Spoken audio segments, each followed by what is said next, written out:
Hi, it's Kirby Summers, and I welcome you to my patron-only podcast. Today, I'm going to be talking about everything you wanted to know regarding the infamous Lookout Mountain and some of the people who were regulars who had access to this very secretive place in Hollywood. To present day, not much is known about it. However, I have been digging and I found some information that I think I'm going to basically share here. It's a little safer here than really on YouTube. Um, we know that people like Walt Disney, Marilyn Monroe, Ronald Reagan were given special clearance to use the Lookout Mountains facilities. However, that any information you find online claims that the reason for their visits remain undisclosed. Well, some of those mysteries are going to be completely opened for you today in my podcast. Before I get started, please like the video. If you have any questions about what I have to say, feel free to leave your question underneath. Basically, I'm going to just give you, to begin with, a rundown of what Lookout Mountain is for those of you who may not be familiar. It is a former defense site. It sort of began, not surprisingly, in 1947. What else was created in 1947, you might ask? Well, the CIA.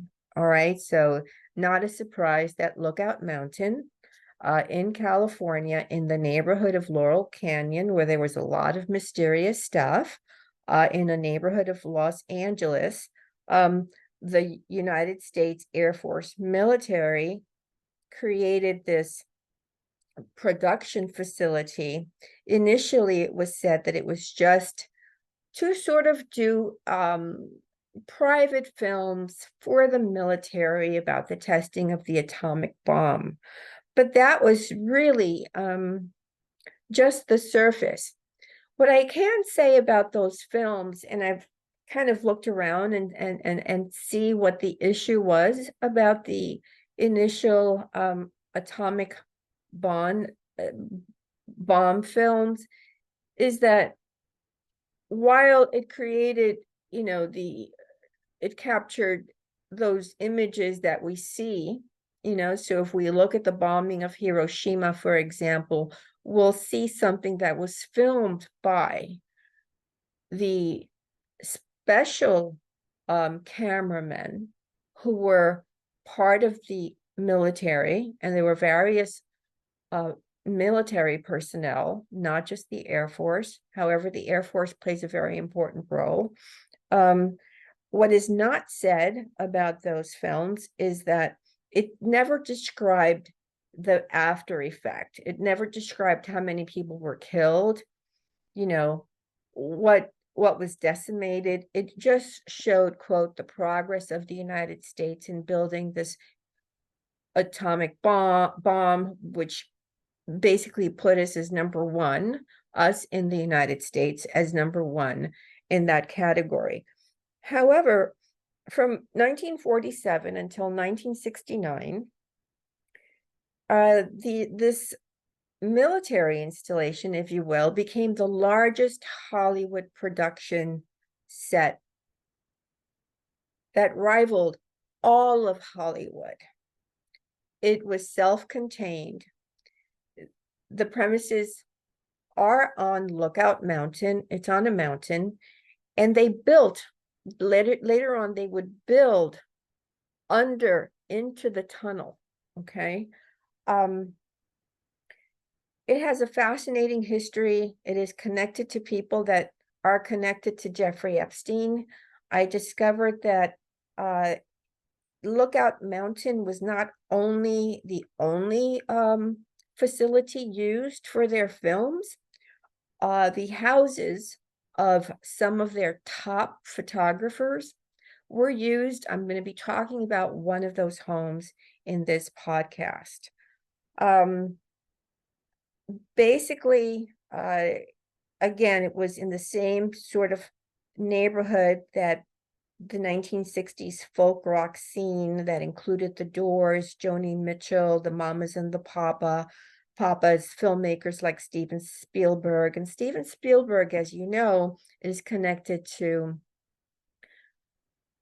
Ghislaine Maxwell, is connected to a lot of the intelligence community situation, as probably all of them are. George Lucas has a connection to it too. The films were only supposed to have been made between 1947 and 1969. However, and then they moved, and I will be telling you where they moved to afterwards, because it's not like they just decided they're not going to keep filming. They filmed. They, during that period of time, there were maybe 19,000 films produced. More films in Hollywood produced during the same period, and only a few of them have been declassified.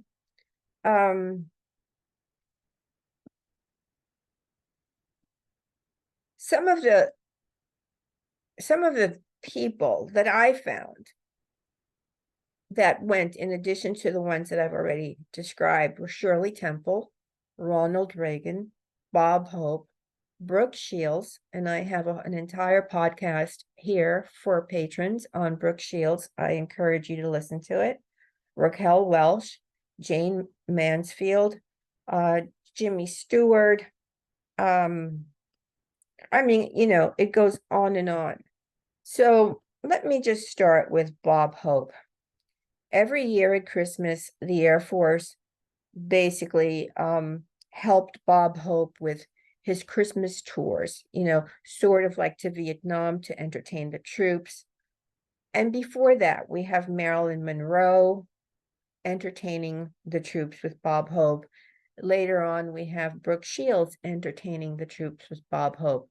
Well, Lookout Mountain was where Bob Hope and his entertainers would rehearse. And it was the Lookout Mountain personnel who accompanied Bob Hope wherever he went to entertain the troops. They're the ones who took that footage. The other thing that they did exclusively is that they were the only ones to shoot whatever we, the public, saw during the Vietnam War. So any of the Vietnam War footage that we, the public, were privy to, and really we were privy only to a select few images from Vietnam. So for example, we know that during the Vietnam War is sort of, it coincided with the drug use of the government into the population in the United States and elsewhere. But one of their first targets were some of the military men. And we know that during Vietnam, a lot of the servicemen were addicted to drugs. Who provided those drugs? The military, initially for testing to see how it worked in combat. Well, that's not the kind of thing we got to see from Lookout Mountain personnel. We got to see sort of a propaganda type film about Vietnam. The thing that came to my attention when I was doing this research, and you know, I have, I believe, written about this on my Substack. If you can afford to become a member of my Substack, because I don't really ever share what I share here, there, or vice versa, except in very, very, very few exceptions, then I suggest you follow me there as well.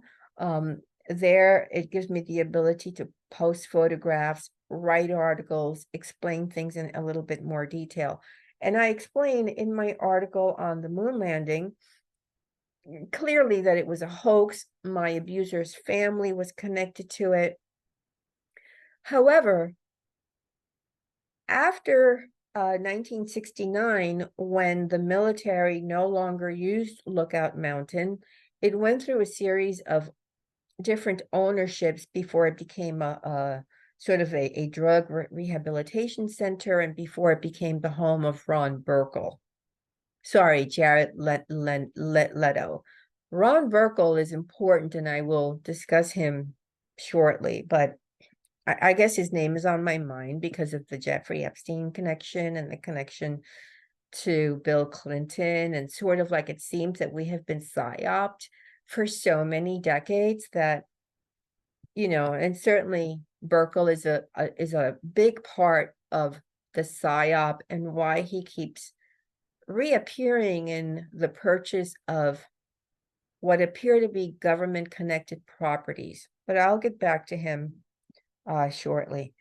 It is believed by one of the people who purchased the property before it became a rehabilitation center, he found what he thought was moon landing backup, a sound stage that was set up to sort of be the backup in the event the moon landing did not happen, that it was the same sound stage. Now, this made the news for a little bit until the military basically shut down any conversation as Lookout Mountain having been used in any way, shape, or form for the moon landing of 1969. However, I tend to believe that it wasn't just a moon landing backup, that they frankly did use this because they had the ability to create anything, literally more films than the entire Hollywood population, all of the producers, all of the film directors, anything. It had that ability. So I do believe in this, that the new owner found it and said, oh, wait a minute, this looks just like what I saw on TV. I believe he was right. I found one of the things that Marilyn Monroe did, aside from her accompanying Bob Hope on his, on his entertaining the troops type situation. And it happened at a separate location. Here's the thing. I thought until I began going deep into this, that only Lookout Mountain was used. I was wrong. They also used the home of several of their very top tier personnel, among them a man by the name of Harold Lloyd. Harold Lloyd began his life sort of like as a silent film actor. Then he became interested in film, and he then sort of became connected to the government. He was a good friend of the governor, Earl Warren. He was a delegate to the 1952 Republican convention that nominated Eisenhower. And, his connections went far beyond Hollywood.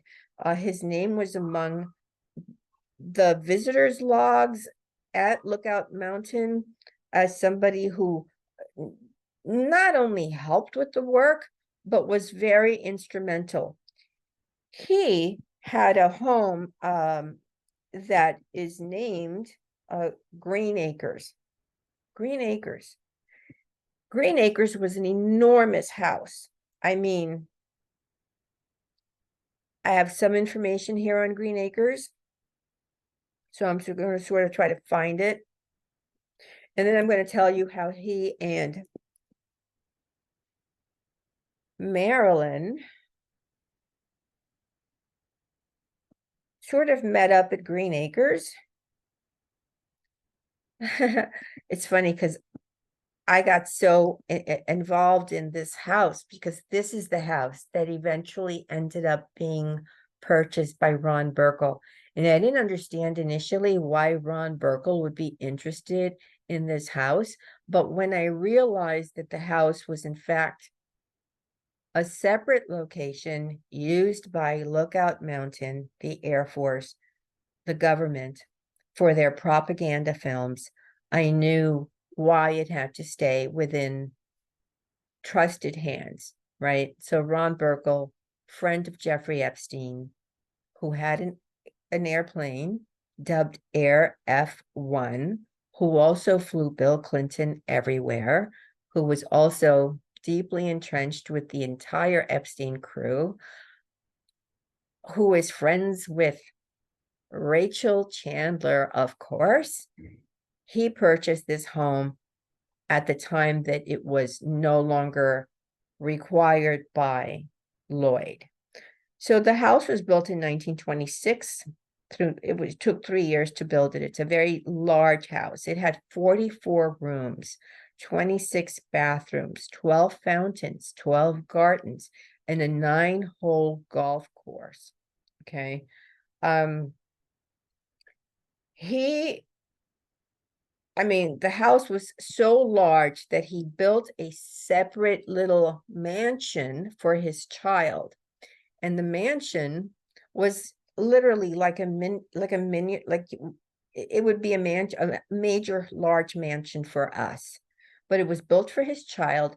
And among the friends that she invited over when she was a little girl was Shirley Temple, who was also used by the military in their films. And then we can go back to Walt Disney, because Walt Disney is known to have used the facility, and I'll go back and explain what his role was. In 1993, Ron Burkle purchased the home for $20 million, $19 million less than the $39 million asking price. But it was actually here that Marilyn Monroe showed up one day, to the surprise of his daughter, who was then older at the time and knew who Marilyn was. All right. I basically do want to find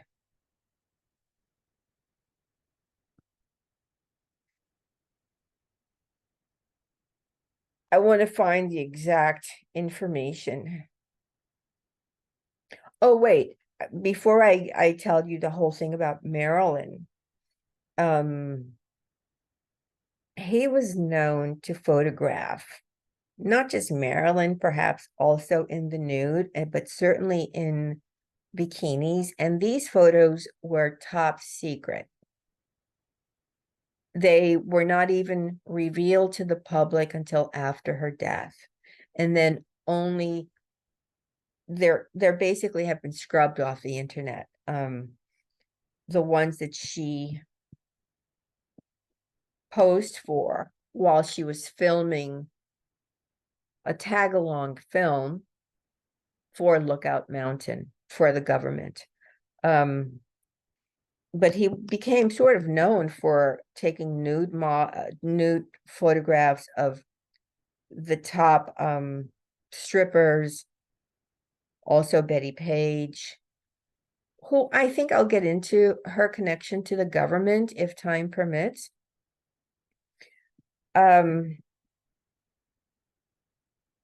Let me just find. Okay. Now bear with me. Okay, so in 1953, Marilyn Monroe shows up to Green Acres. 2 military men picked her up at her home in the morning. She jumped into their Jeep. Nobody, it was all top secret. And the Jeep, sort of drove into the lower courtyard of the estate Green Acres. And Harold was waiting to not only take pictures of her by the pool, but also to film her for a specific role. So she basically, started chatting with his daughter, and she changed into a red bathing suit. She was positioned next to the pool. She began to sip on a Coke, but later that was changed into daiquiris. And they had a boom mic over her, and she was rehearsing over and over and over again one line. And that line was, "I hate a careless man." So he took a sort of like 10 different short films of Marilyn Monroe on that day. All right. However, the way the film was used was that they wanted sort of these military films were shown to Air Force personnel, some of them being just regular people. And they wanted to sort of ensure that the privacy of the films they were being shown were kept secret. They didn't want word to leak out. So what they did was they put a tag on to some of these propaganda films for the military men, which included Marilyn Monroe saying that line. And so, I hate a careless man. So basically, it meant that the military men who were watching this film would think, oh my God, I'm going to have to keep quiet. So it was sort of like a psychological ploy to let the military men know that if you wanted a chance to sleep with her, well, she likes men who are not careless, men who are not going to talk, that you can't leak secrets. She never leaked secrets. The only thing she was ever going to reveal was about the Kennedys, and then you know what happened to her. So they never revealed her what she did for the military, but I'm telling you here that that's one of the things that she did. I do want to go back and explain the role of Walt Disney.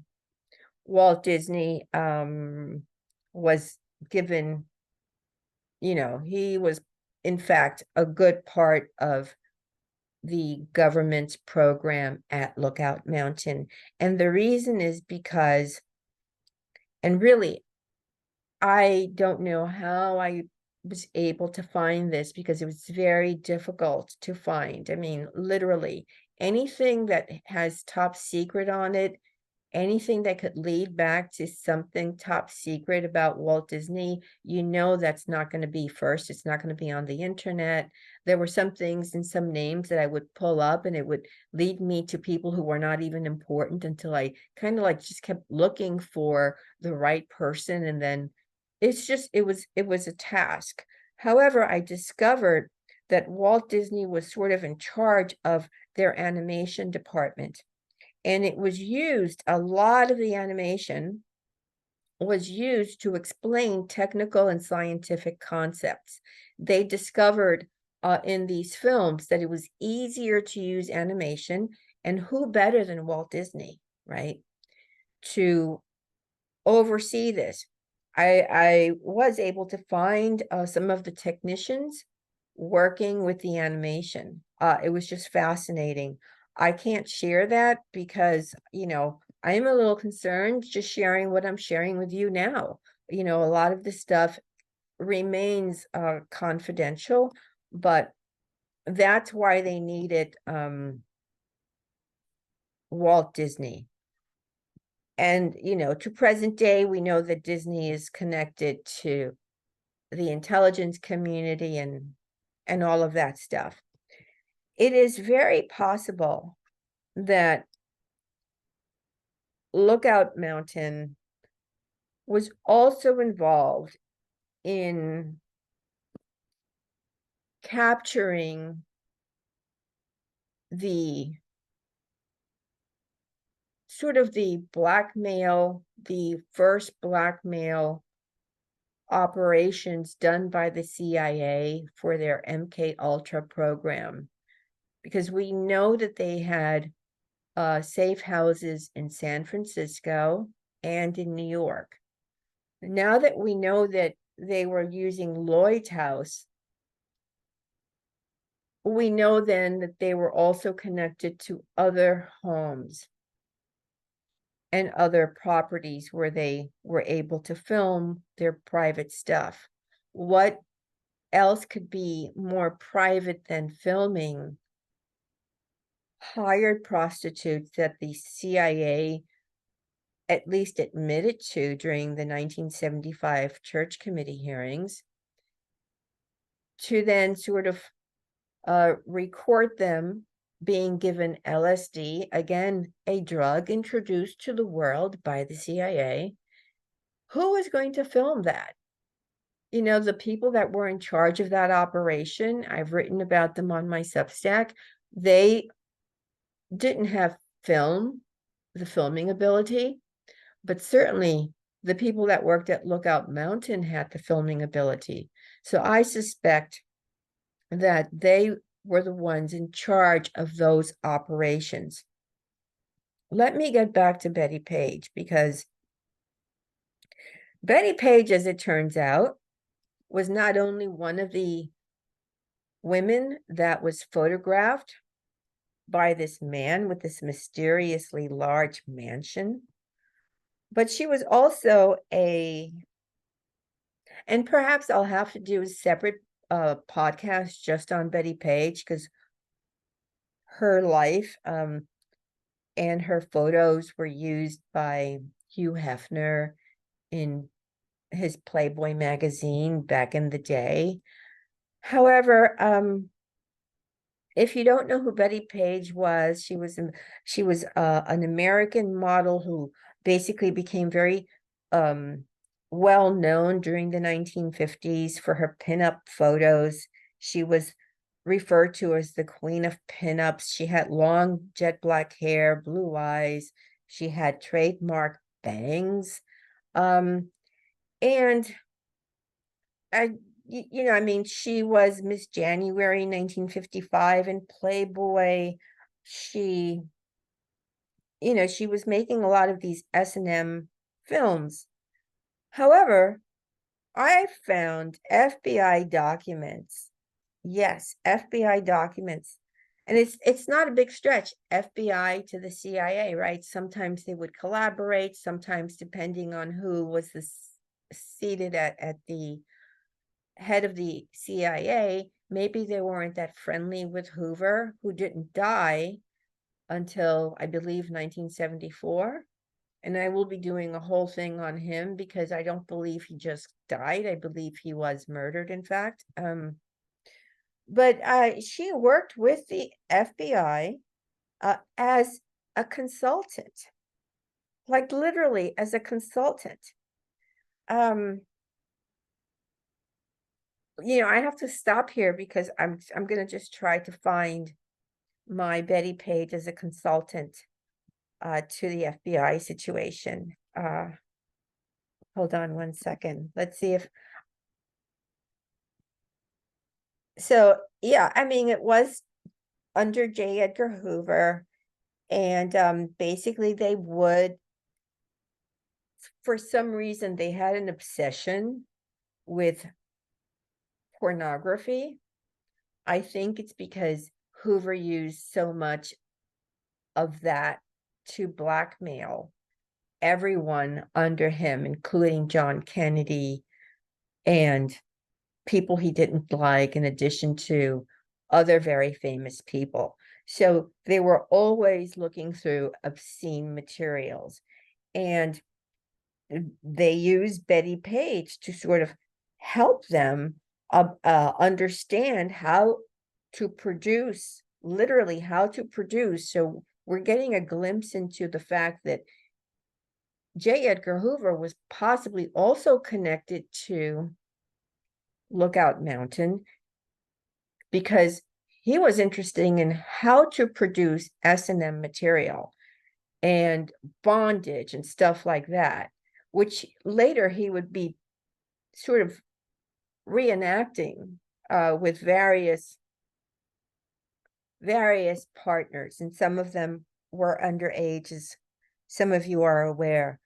The way that she came to his attention, to Hoover's attention, in 1957, there was a raid in an apartment in New York City, and it basically, there was a lot of material. There were a lot of photos, paddles, a riding crop, a whip, different chains of different sizes, ropes, and Bettie Page was in a lot of this material. And so Hoover basically got Page to be their advisor, and she said that, she told them where the studios were, where the photographers were, where the apartments were, because a lot of the work was done in apartments.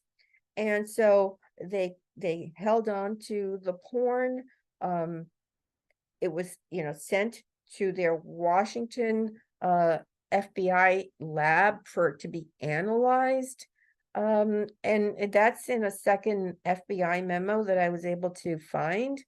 But it's really fascinating. Bettie Page went on to live until the age of 85, and she never, again, like Marilyn Monroe, she never disclosed her role in the government's top secret different organizations.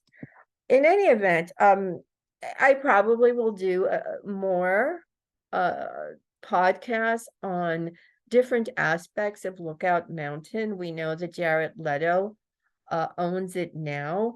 It should come as no surprise that his grandfather was in the military, and his grandmother was part of, quote, the hippie movement in 1970, which was basically a CIA psyop to get people not interested in the war, stay busy, get hooked on drugs, don't look at what's happening in the political sphere. So, I mean, it's been like one psyop after another, and just like the property that Lloyd owned went to another insider, Ron Burkle. Well, Jared Leto, this explains why Jared Leto decided, quote, to buy the house that used to be Lookout Mountain. All right, guys, I'm curious to know what you think about this. Don't forget to like the video. Thank you.